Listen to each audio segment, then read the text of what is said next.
Hey there, viewers, it's Charlie. I'm back again with another Transformers review. And today's review is going to be on Studio Series Scourge. Now, this guy is said to be the main antagonist of Rise of the Beasts. And, well, this guy definitely looks like one. I mean, just look at this alternate mode. I mean, oh my god. This looks like if Bayverse Optimus and Dark of the Moon Megatron just fused together. And no, we are not getting into those fan theories. But seriously, I just love how this alternate mode looks. And before we take a look at that, of course, got the box to look at. So with this being a leader class, of course, instead of a window, we've got a full-on picture of Scourge, and yeah, that's quite the face right there. Of course, his name's Scourge. We've got the Terracon insignia, which his face seems to be modelled after. Studio Series 101, so we're past 100 now. Which is just hard to think about. This side we've got a full-on picture of Scourge. The other side, just a picture of his face.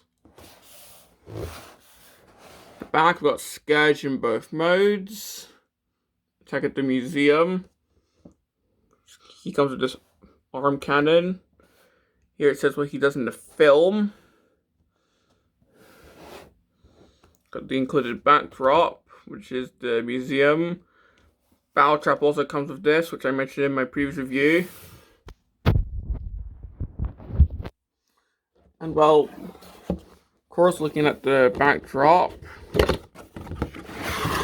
it's got a bit of cardboard he's tied to. No need to look at that.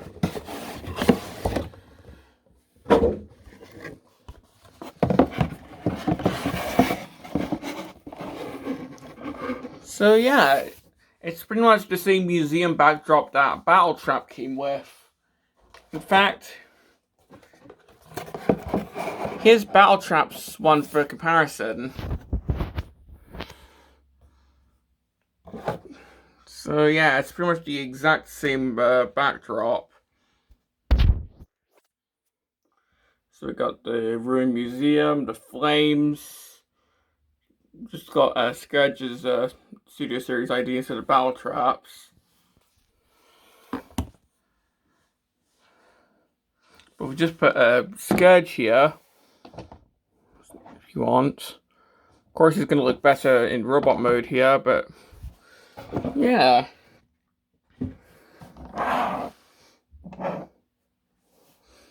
And while getting onto the vehicle mode, well, Scourge in Rise of the Beast is obviously meant to be a callback to RID 2001 Scourge, with him being a evil truck. Only this time he's much more, I guess, Mad Max with his vehicle mode. Because if we just look, well, now he's got these 4 exhaust pipes here. Got a bit of what looks to be battle damage. Or that could be like rust detailing. We've got this, I guess, engine block detailing right here. We'll get to the grill later, because there's something I want to mention there. The back, where there's no toe hitch, but we've got the visible hand and the claw. Just got the feet closed up there. The front, we've got a molded horn. We've got the windshield. We've got the wheel, which this one doesn't seem to. Yeah, this one doesn't seem to roll that well for some reason. I don't know.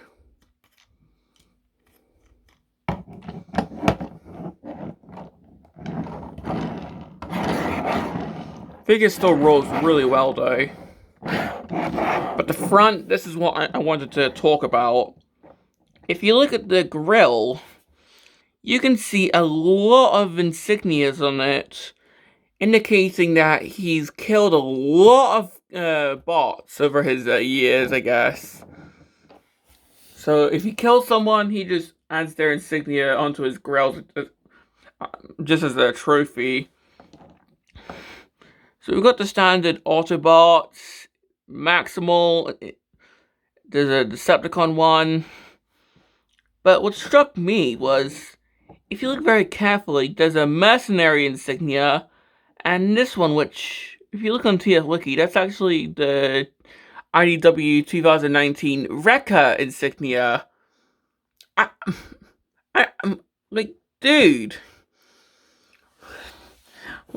Like, only the most hardcore fans are going to get that. So, the fact that they put that there is honestly pretty cool. Because they could have just had it so it's Autobots, Decepticon, and Maximal insignias. But a Mercenary and a Rekka insignia? Does this imply that Mercenaries and well, of course Rekkas exist in the movie verse because they were in Dark of the Moon, but does this imply that there's Mercenaries in the movie continuity now? Like, would Lockdown retroactively be a mercenary? Like, the faction, I mean? I don't know. That's not all, because there's some hidden underneath this part. Like,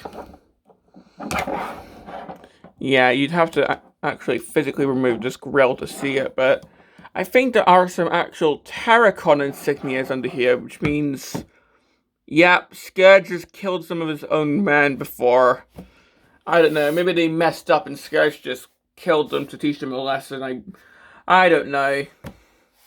But yeah, this is also on the actual truck that Scourge transforms into, so yeah. And this is my favorite detail of the alternate mode. I just love that. So, yeah. Now, moving on to accessories. We get this. I guess this is his gun. To be honest, it just looks like Mega Man's arm cannon, and it even functions like it because you have to sort of remove his claw arm to attach it. But for vehicle mode, what you have to do is get your fingernail in there, split this. This opens up like so. This rotates around.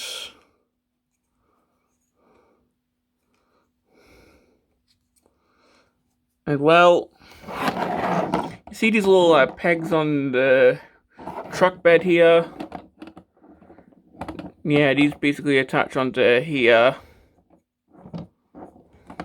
So, I think the pipe has to be on the front bit, so. And yeah, this could be easier said than done. And seeing how we're on camera, I'm probably going to struggle even more because I'm having to do this with the handicap of looking through my phone. There we go. So you can attach on the gun, you just have to do a bit of manual transformation first. But you can attach it on if you want. So, yeah. So that's pretty much all for the vehicle mode, and I just love how this looks. Especially the Easter eggs on the grill section. I don't know if the wobbling is intentional. I can't really get this straight, but that goes for a lot of figures, so no point sticking off there. So let's just move on to the comparison. So here he is with the guy that inspired this guy. RID Scourge, or in this case, the Legacy version. So, comparing these two, of course, this is more of a Mad Max take on the guy. And of course, the robot modes are entirely different, but of course we can just see how the vehicle modes are together. Honestly, I think these two actually look quite good together.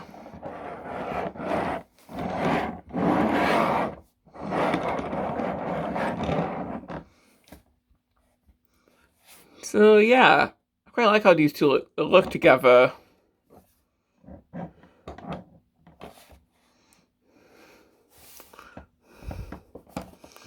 So, oop, accidentally knocked Lixie's Scourge off the... I banged Lixie's Scourge on the table by accident. But yeah, so getting this guy into his robot mode. So to start, we're just going to remove this. Just get this transformed back, so rotate this around. Just close this up, set that off to the side. Tilt the camera up if you're doing a review on this guy. And to actually start, just going to move the camera back for this. Take these side panels, move them up. Move the exhaust pipes up.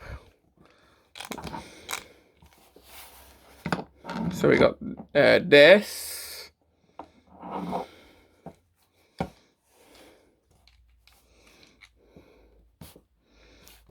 Untap the legs. I'm just gonna do the legs first so he can stand up. But transform the feet, so just unfurl them. Push in this tab. Move the foot out, then stand that. Push in this wheel. Then rotate the foot around. Do the same here. Untap this blade from the leg, because that actually does tap into the leg. It's not a separate accessory, this is actually attached onto one of the arms. I am not joking. But just gonna get that out the way for now. And yeah, this is quite the tall figure. Come here. Untap the front grille. And this is actually attached to this wheel here.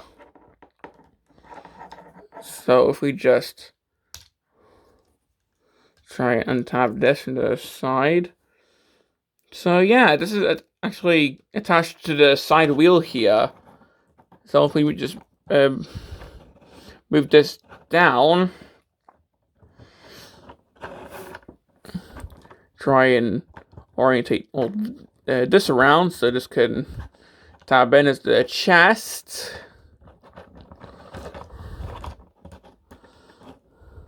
There we go. Move that down. Take this wheel. Move that down. Then push in these panels.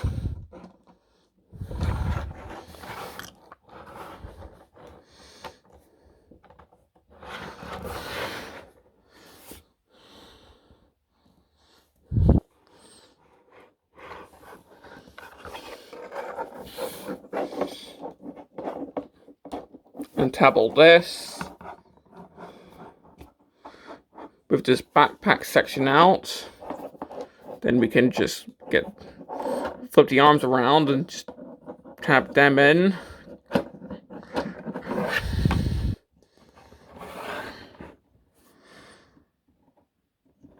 Move this arm down. Just sort of open up the claw section.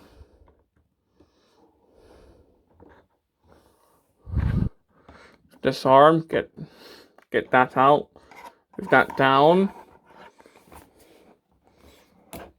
Open up the blade. Just get that out the way, because of this, we're gonna have to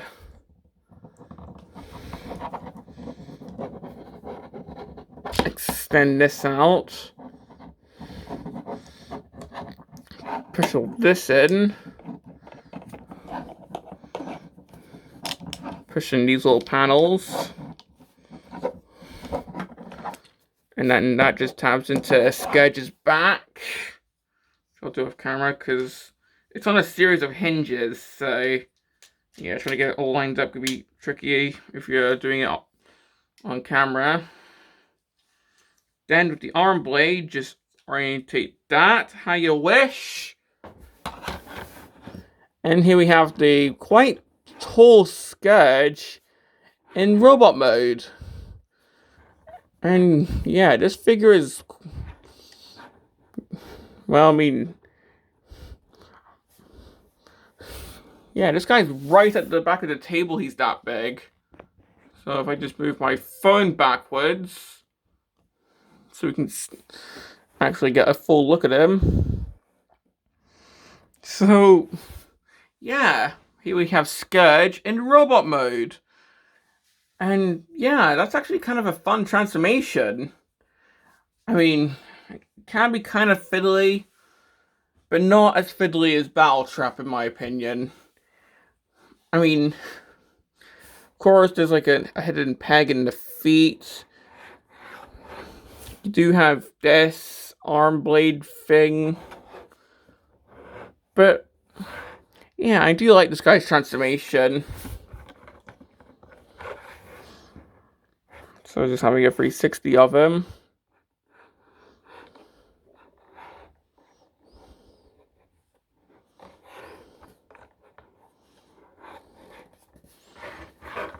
And looking at his head. Now, I'm not sure if he's going to have that chainmail neck thing in the film. Because I don't think the box art has it. If I can just quickly look at the box again.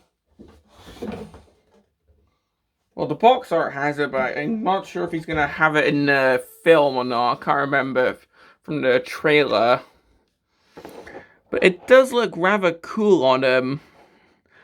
Also, the head is based on the Terracon insignia, so yeah.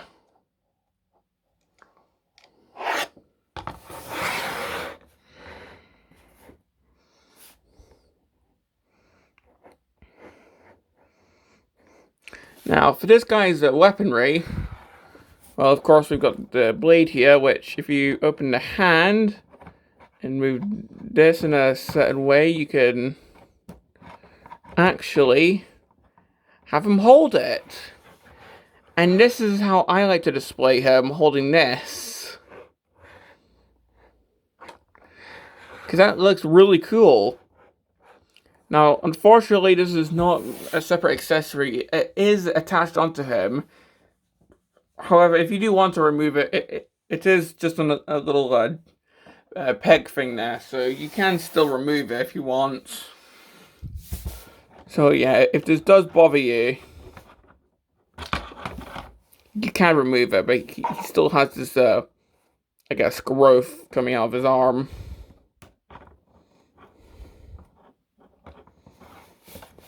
And of course, his main accessory, his arm cannon. And well, for this, you actually have to pull this arm off. Ooh. Then that can allow you to attach this on.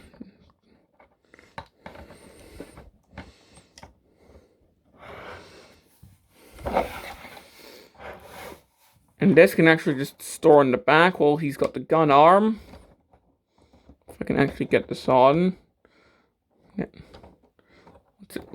Once again, I'm having to do this while looking at my phone screen, so hang on, I'm probably doing this wrong.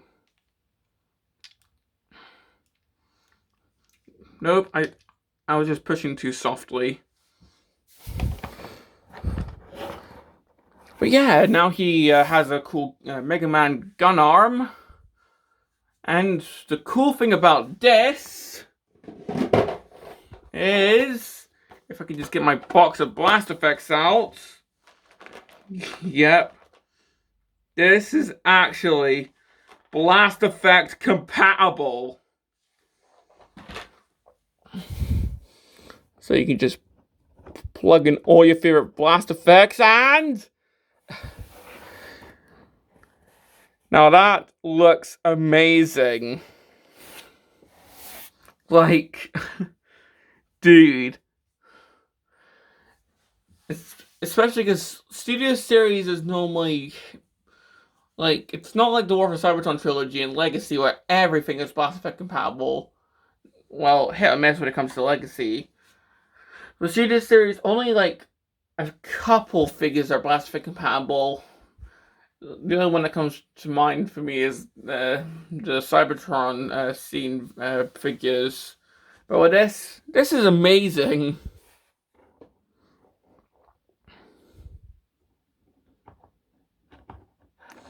So just taking that off.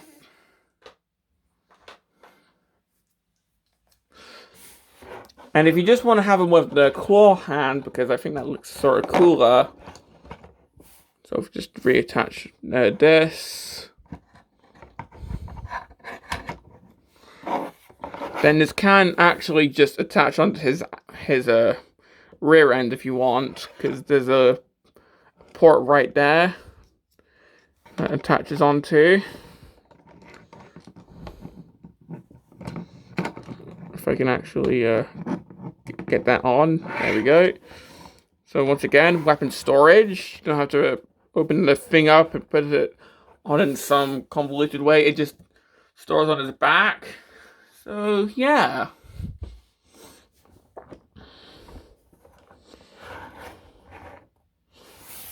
Now comparing this guy with his namesake, I guess.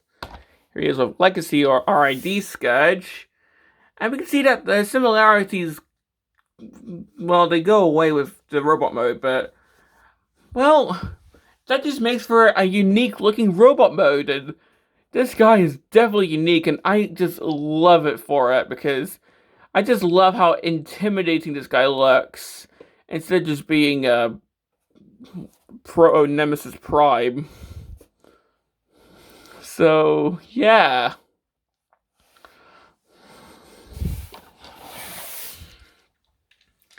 Now, for the articulation, well, the head can, of course, go side to side.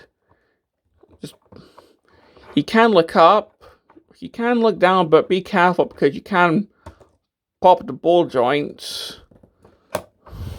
So just be careful when looking down. The arms can, of course, move. He can T-pose. He even has trigger-happy shoulders if you want that, because of the transformation. He's got elbows. Got bicep rotation. With this hand, the claw can open. And with this hand, the hand can open to make way for the blade.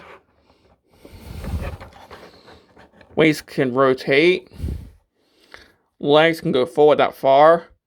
Back, well, they can go a bit further if the gun's not there. Oh. Yeah, just remove that for the rest of this. But he can do the splits.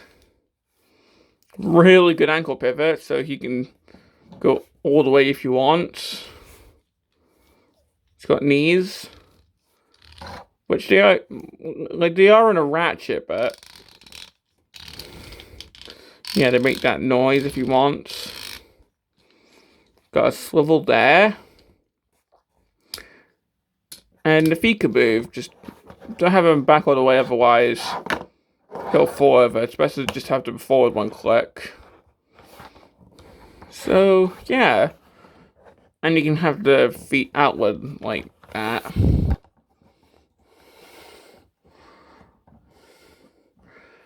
And I guess if you want to have a more screen accurate, you can remove the exhaust pipes from the back. I don't think he's going to have those in the film. So, yeah.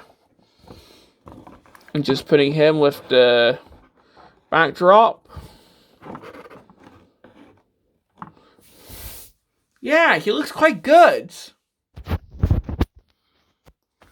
So, complaints with this guy? Well, I mean, the transformation, it's not like battle traps, but it can still be kind of fiddly. Especially seeing how this is just on a little peg thing, it can come off quite easily, the blade. And the blade is needed to tab in, so yeah, that could be annoying.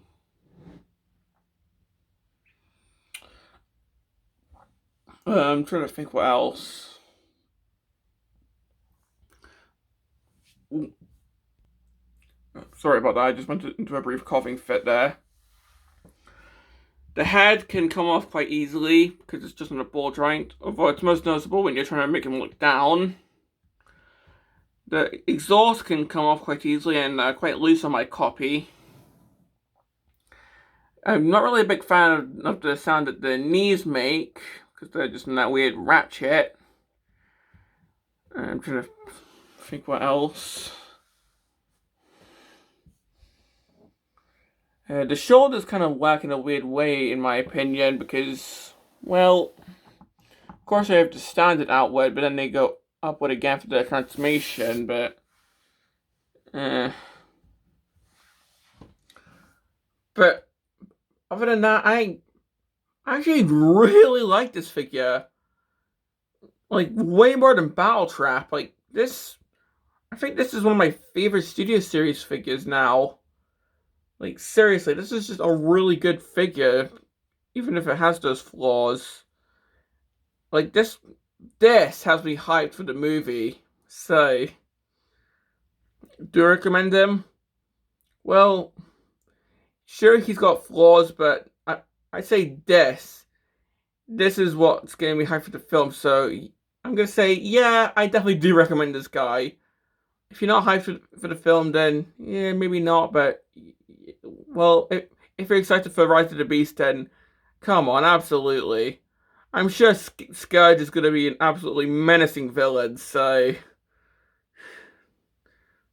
yeah, this has been my review on Studio Series Rise of the Beast Scourge, and this is Charlie Young signing off.